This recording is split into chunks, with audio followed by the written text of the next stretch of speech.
what's going on? Welcome back to Father Son DIY Garage. Today, we're going to show you step by step how we made this metal and wood planter box. Stay tuned. We're starting off by framing this planter box out of 2x3 studs. These studs are 8 feet long, so we're marking them right in the middle, and then we're cutting them in half.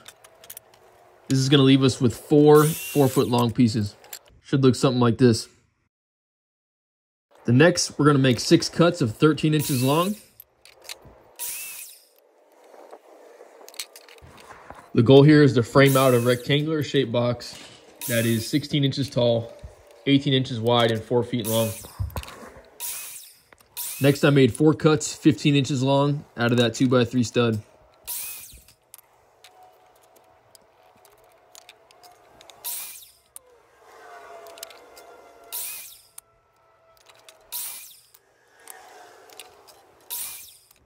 And lastly, made 4 more cuts 10 inches long of the 2x3 stud.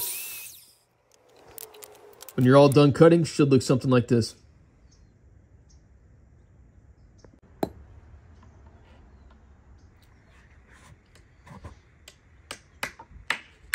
With all the framing lumber cut, I started to assemble the box. I grabbed 2 of the 4-foot pieces, drove some nails in the top right corners.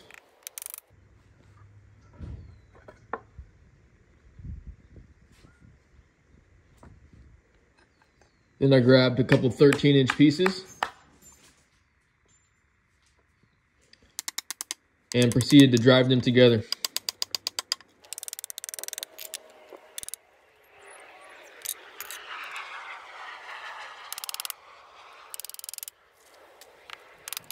I made sure to put 2 nails in every connection to ensure it was plenty strong. I measured to the center on both sides, halfway down. That way I knew where to put my support piece.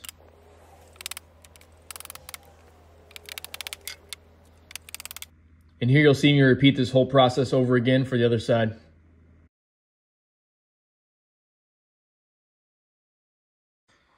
I chose ring shank nails over smooth shank because they tend to hold a stronger connection.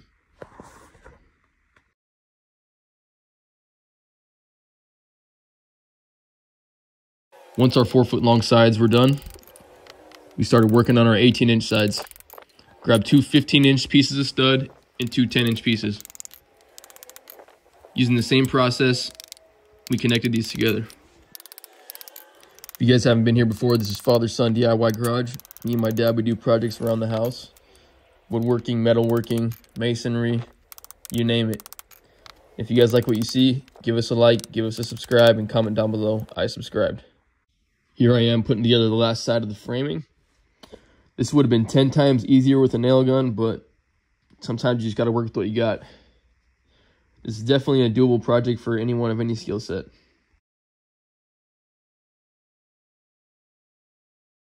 Then it was time to assemble all the framing. I decided to screw this together with some wood screws and a drill, just because getting a hammer in between those studs was going to be a pain.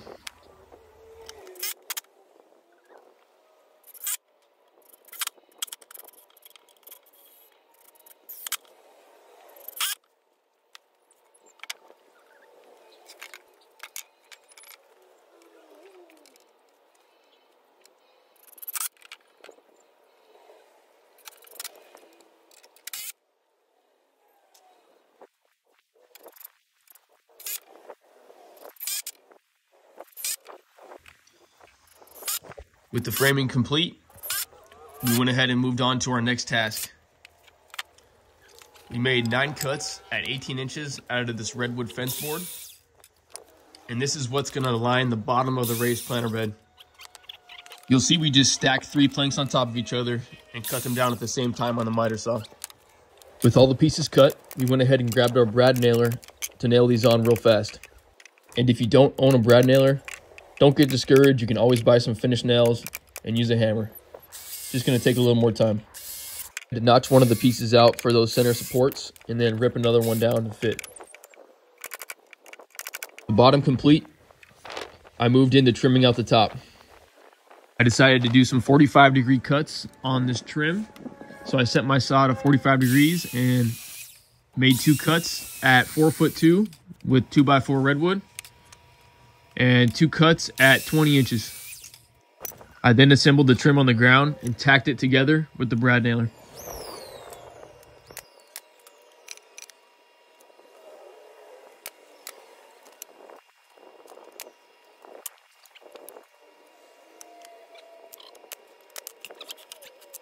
When it was all put together, I took it over to the framing, clamped it down to it, and used some construction screws to screw it in from the bottom.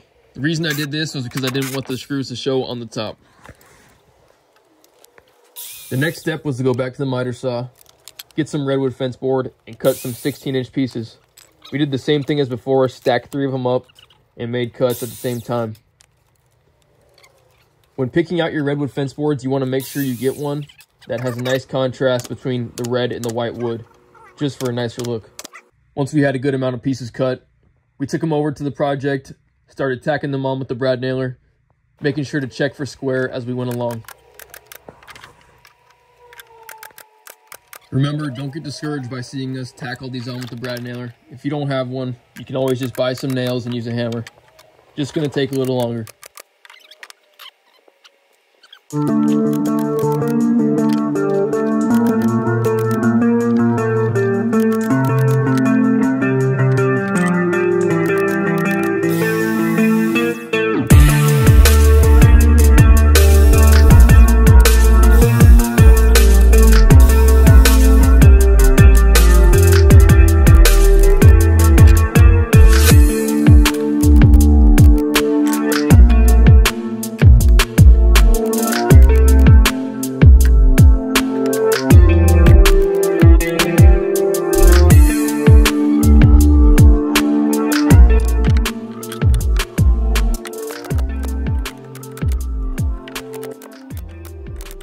Now we're getting into cutting out our metal legs out of this 2-inch angle iron. The first way I'm showing you guys is a angle grinder with a metal cutoff wheel. The second way is buying a steel demon blade and putting it on your circular saw, which I think is going to be the best option for most of you guys. Once those were all cut, we got some Rust-Oleum paint. I went with a black satin paint, and we're going to spray down our legs. I went ahead and did 2 coats on this just to make sure it was nice and covered. I then went and marked out 3 holes on each side of each piece of angle iron, and that's going to be where we drill our holes to put our screws in. When doing this, I like to use a drill bit that is just barely bigger than the size of the screw you're going to be driving into it.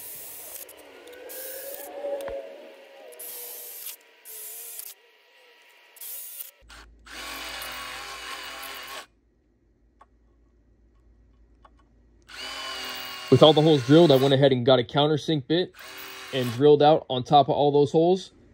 What this does for you is it gives you a nicer look and a better connection from the wood to the steel. Here are some good countersink bits on Amazon. I'll leave the link in the description.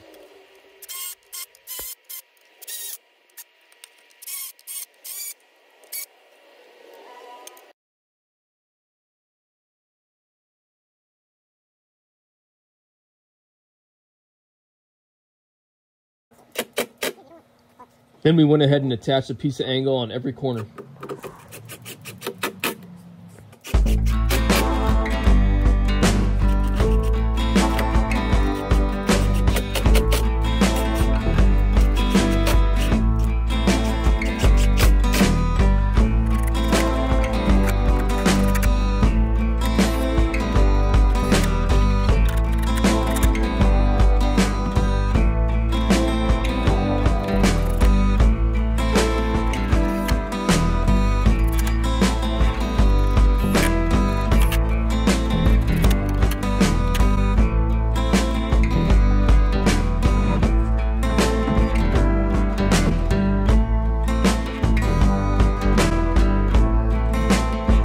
We came back the next day and started to install some chicken wire on the inside.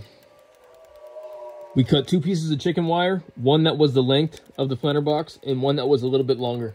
We then grabbed our staple gun and proceeded to staple it on to the top of the framing.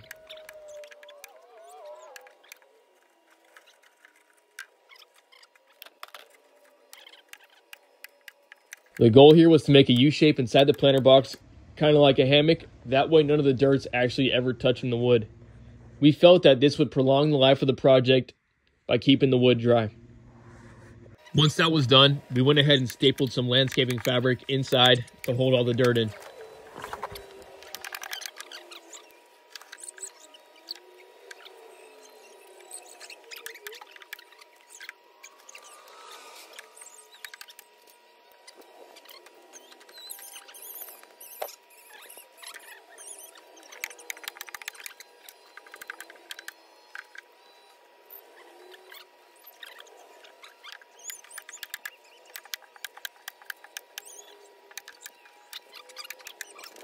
With the planter box complete, we went ahead and added some topsoil in there, filled the whole thing in.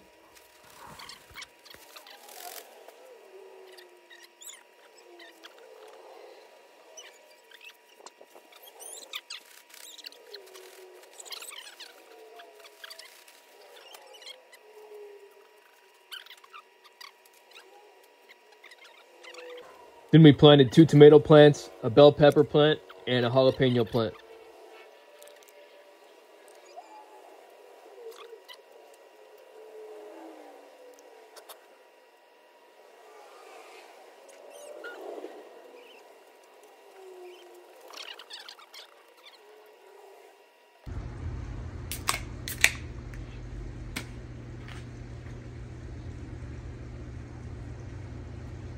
All right, thanks for watching Father Son DIY Garage. We had a lot of fun doing this build. It took us less than a day to complete. It's a doable project for anyone of any skill set. So, hope you guys enjoyed watching. And you just took my line. Anyway, now it's your turn. Go out, grab your mother, your sister, your brother, your son, your father, and DIY.